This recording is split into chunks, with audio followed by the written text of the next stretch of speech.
Hello viewers, welcome back to my channel pencil pine.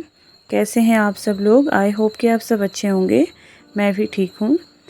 और सबसे पहले बात कर लेते हैं कि उत्तराखंड एलटी 2024 की ऑफिशियल आंसर की जो है वो आ चुकी है। और मेरे पुराने वीडियोस में कई लोगों के कमेंट्स हैं, वो नंबर्स पूछ रहे थे और मैंने भी कहा हुआ था कि अगर जब ऑफिशियल आंसर की आएगी तभी मैं बता पाऊँगी। जैसा कि मैं पहले भी बता चुकी हूँ कि मेरा पेपर जो है वो अच्छा नहीं हुआ था। मेरा टाइम मैनेजमेंट रहा, मेरी जो भी कमियाँ रही वहाँ पे।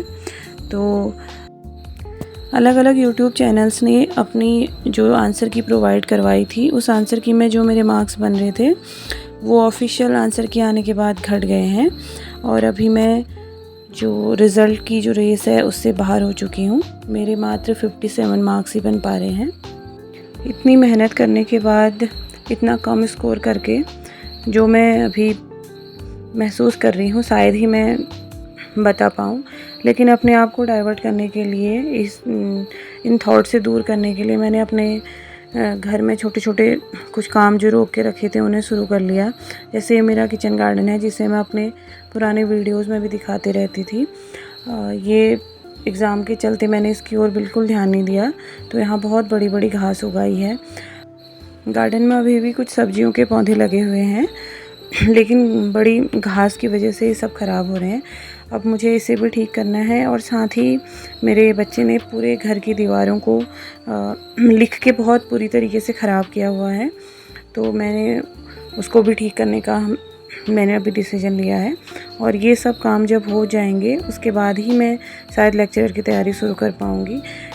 इन कामों को करने के भी दो रीज़न हैं। एक तो मन बहुत ख़राब है जिसे डाइवर्ट करना ज़रूरी है, और दूसरा बहुत ही घर की स्थिति ऐसी हो गई थी क्योंकि पूरी तरीके से पढ़ाई में झोंक दिया था, सिर्फ अपने ज़रूरी काम ही कर रही थी, तो ये सब करना बहुत ज़रूरी भी है। साथ में एक खुशी की बात है कि दर्श का सिलेक्शन नेशनल गेम्स के लिए हुआ है उसके स्कूल से, और इन गेम्स के लिए उन्हें हैदराबाद जाना था। इससे पहले वो रीजनल्स खेलने के लिए देहरादून गए हुए थे। अभी उनको 15 दिन के लिए हैदराबाद जाना था, तो हम उन्हें अल्मोड़ा छोड़ने गए और अल्मोड़ा से उन्हें अपने टीचर्स के संग जाना था। पहली बार अपने से बच्चे को इतनी दूर भेजना था तो बहुत बुरा लग रहा था। जब मैं उन्हें छोड़ने गई तब तो बुरा लग ही रहा था, लेकिन जब हम उन्हें छोड़ के वापस आए तब तो पूरा घर खाली खाली लगने लगा उनके बिना। जैसे मैंने उनको बस में बैठाया उस वक्त बारिश भी बहुत तेज़ हो रही थी, तो बिल्कुल आप समझ सकते हैं कि अपने बच्चे को खुद से अलग करना, वो भी 15 दिन के लिए और किसी और के साथ इतनी दूर भेजना। दर्श को छोड़कर जब हम वापस लौट रहे थे तब मैंने ये एक छोटा सा वीडियो बनाया। ये है मल्ला महल। अल्मोड़ा में यह महल कहा जाता है कि चंद वंश के शासकों ने 17वीं शताब्दी के आसपास बनाया था। ये महल आज भी इतना सुंदर लगता है, और कुछ समय पूर्व तक तो यहाँ अल्मोड़ा में की कचहरी चला करती थी, लेकिन वर्तमान में ये कचहरी अल्मोड़ा विकास भवन में स्थानांतरित हो गई है। और मल्ला महल में शायद अब कोई म्यूजियम बन रहा है। और उसके बाद फिर हम जब वापस लौटे, हल्की हल्की बारिश भी हो रही थी और आजकल बरसात का मौसम है कुमाऊनी में, जिसे चौमास बोला जाता है। आजकल चारों तरफ इतनी हरियाली रहती है, लश ग्रीन चारों तरफ हमें देखने को मिलता है एनवायरनमेंट, तो बहुत ही सुंदर आजकल पहाड़ों का मौसम रहता है। आप में से कुछ लोगों ने कमेंट्स किए थे कि उन्हें उत्तराखंड लेक्चरर का सिलेबस और बुक्स के बारे में जानना है, तो मैं बहुत जल्दी उस पर भी एक वीडियो बनाऊंगी, क्योंकि अभी तो मैं अपने जो काम मेरे रुके हुए थे एलटी के एग्ज़ाम की वजह से उन्हें पूरा कर रही हूँ, और उनको करने के बाद ही मैं अपने लेक्चरर की पढ़ाई शुरू कर पाऊँगी। अभी मैं हिम्मत भी नहीं जुटा पा रही हूँ लेक्चरर की तैयारी करने की। तो जैसे ही मैं अपनी पढ़ाई शुरू करती हूँ तो आप लोगों के साथ भी शेयर करूँगी अपने स्टडी ब्लॉग्स, और साथ में अपनी बुक्स वगैरह की जो लिस्ट की आप बात कर रहे थे उनको ज़रूर शेयर करूँगी।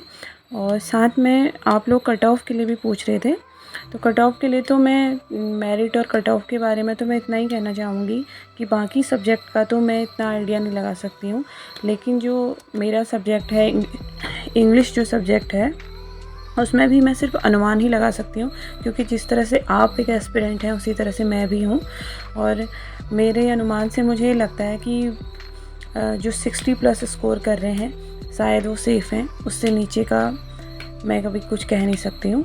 और लेकिन ये ज़रूर कह सकती हूँ कि जिस तरह से एग्ज़ाम ने, क्वेश्चन पेपर ने हमें शॉक किया था, हम शॉक्ड हो गए थे, बड़ा अनएक्सपेक्टेड था।